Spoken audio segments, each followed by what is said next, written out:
I want to talk to you today about how you can become virtually unstoppable in your own life when you learn how to do this one thing. Hello, my name is Carrie Alamirsch, and I am so glad to be able to talk to you again today. Today on this podcast, I'm going to be sharing with you one of the reasons why you're stuck today. And I know we always think it's a circumstance or a person in our life, or maybe even a past experience from our childhood that's keeping us here. But I want to show you today and help you get past this one thing that's keeping you stuck, and that is your unwillingness to experience a particular emotion. And so for all of us, it's different. It could be the feeling of being embarrassed that we fear the most, or maybe we just have fear in general. We are afraid of whatever's going to happen when we start making a decision or if we make a plan to do something differently in our lives. What I want to help you to be able to see is the power that you're giving away to that emotion or to that experience that you really can take back and use in a very powerful way in your own life. So many times we have been taught that emotions, you can't trust them. And I'm going to do a podcast on that specifically for sure. But when there's an emotion that we are unwilling to feel, that takes over in our lives a lot of times where we would really like to change in our own ways and in our own lives, but we're afraid of the emotion that's going to come. So let's say you want to make a plan and you decide, you know what, I'm going to change tradition this year. We're not going to go on our traditional summer vacation with the family. We're just not going to do it. And so you decide that you're not going to plan it, but you're afraid to tell anybody, right? So in the back of your mind, you've been thinking about doing this and you really know this is the right thing to do for you. This is what you believe is the best thing to do, but you don't talk about it yet because you keep trying to find, quote, the right time. And that's not really what the problem is, right? The problem is you know that there's going to be a reaction or a resistance, and that is going to cause you to feel a certain feeling. Now, many of us have been taught that certain feelings are dangerous or very unsafe, like anger or shame or rejection or humiliation, some kind of shame based sort of feeling, and guilt. And so we feel like these are very dangerous feelings and we need to avoid them at all costs. And so, because of that thought and because of that training, we then don't allow ourselves to have the experience because we think it's going to be so terrible that we won't survive the emotion or the experience. And so we just avoid it and we don't live out the truth that God has given us. We don't speak to the issues because we don't want to experience the feeling of rejection or disappointment or guilt. And so we just stay in this circle, right? We keep going around and around. You might think, okay, today I'm going to say it. I'm going to bring up this conversation. And then you go, oh, yeah, but then they're going to feel this way or he's going to say that, whatever it is you think is going to come. And people are going to be disappointed. And so then you're going to feel guilty and ashamed. And so you don't bring it up again for another day. And so this keeps going around and around. And many of us live our lives this way. This is how we're doing 20, 30, 40 years of marriage. You're not bringing up certain subjects because he doesn't like it or it causes a certain feeling of resentment or you're worried you're going to be estranged in some way. And so that gets to have all the power. And the thing that you really want to and know that you should be doing, you don't do because of this fear of that sense of rejection or that emotion that you might feel from the other person. And so just so you know, that's the cycle, right? That's what's happening for you when you're afraid to feel guilt. You won't bring up the idea that you don't want to go on the family vacation and you're not going to plan it this year, right? Because your fear is their disappointment. And really, it's an assumption that they're going to be disappointed. They might really be glad. They might be relieved, but you don't know. You'll never know because you won't bring it up. And so you keep going in this circle, right? You don't want them to be disappointed because then you're going to feel guilty and ashamed. Do you see what I'm saying? And so, what if you were willing to feel any feeling at all? What if there was no fear to feel a feeling? And I really want you to see this and imagine this for this moment, that an emotion is a vibration in your body. And it's more complicated than that. Certainly, it affects our nervous system. There's chemical-y things that could shoot off in our brain, and maybe your tummy gets a little funny and stuff. But really, what's happening is the reaction is a physiological reaction.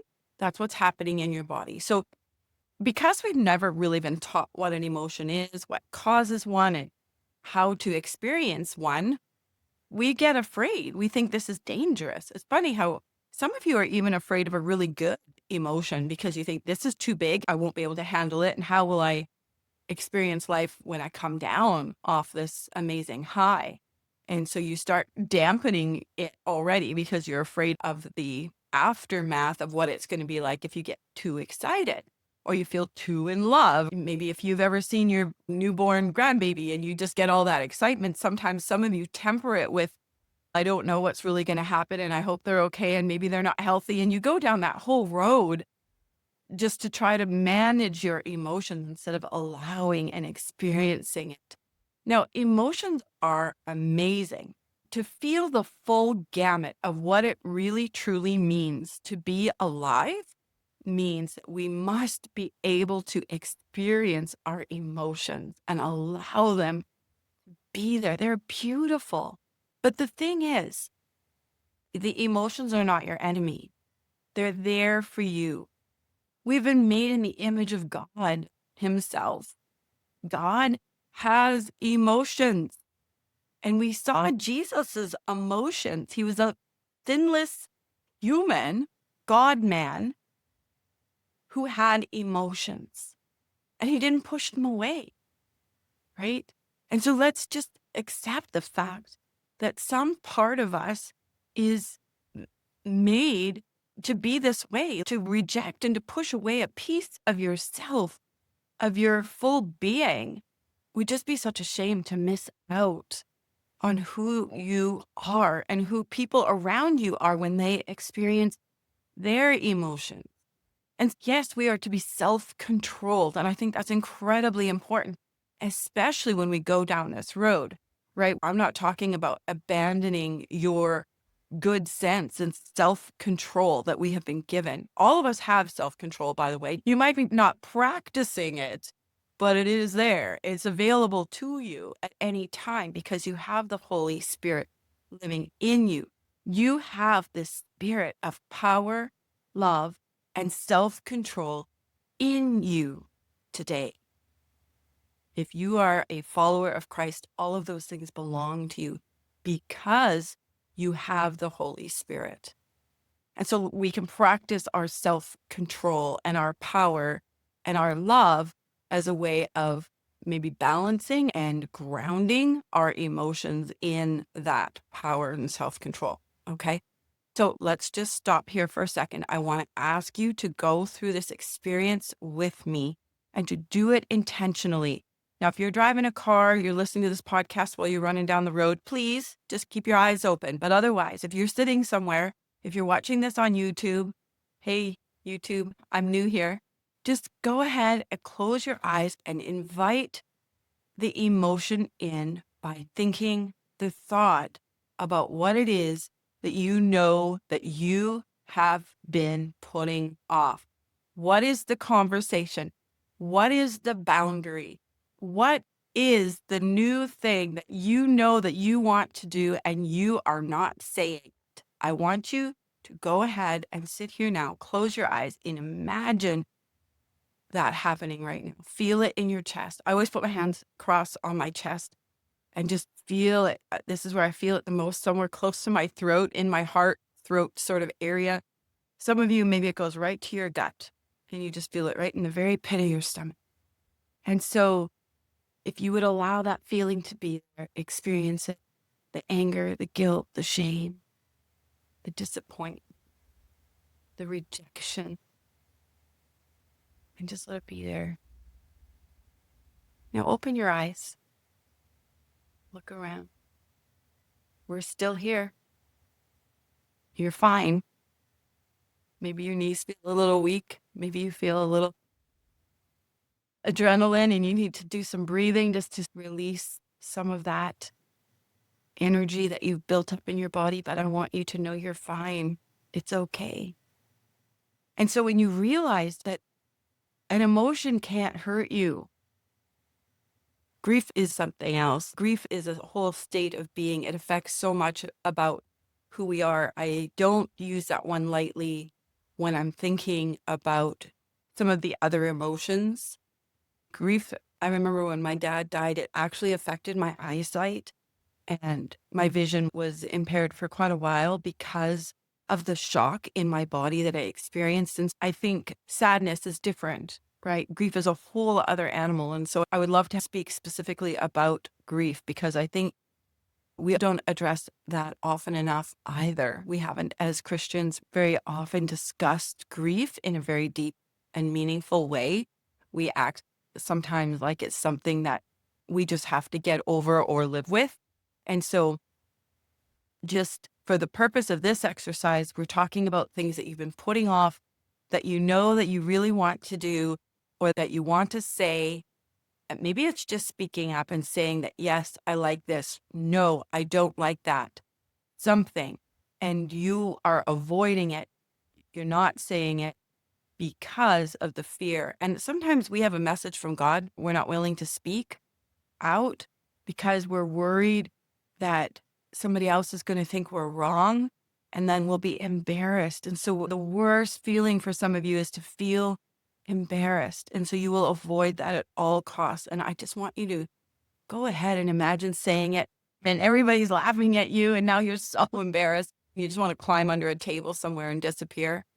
Go ahead and experience it. Do it on purpose. I practice experiencing emotions on the regular because I want to know what it feels like. I want it to be fresh in my body. I want to remind myself that the emotion is not the thing that I need to be afraid of. What I need to be afraid of more is the thing that it's keeping me from doing, right? What am I going to say was the reason why I didn't do the thing is because I was afraid of feeling embarrassed. I was afraid of 90 seconds of discomfort. Dear Lord, please let me do it. I want to do the things that you've asked me to do. And if you're noticing that's what you're avoiding, invite it in and experience it today and realize it can't hurt you.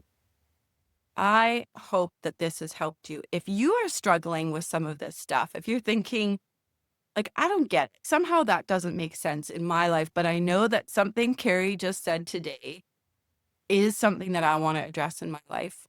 Go to the show notes below, grab my information.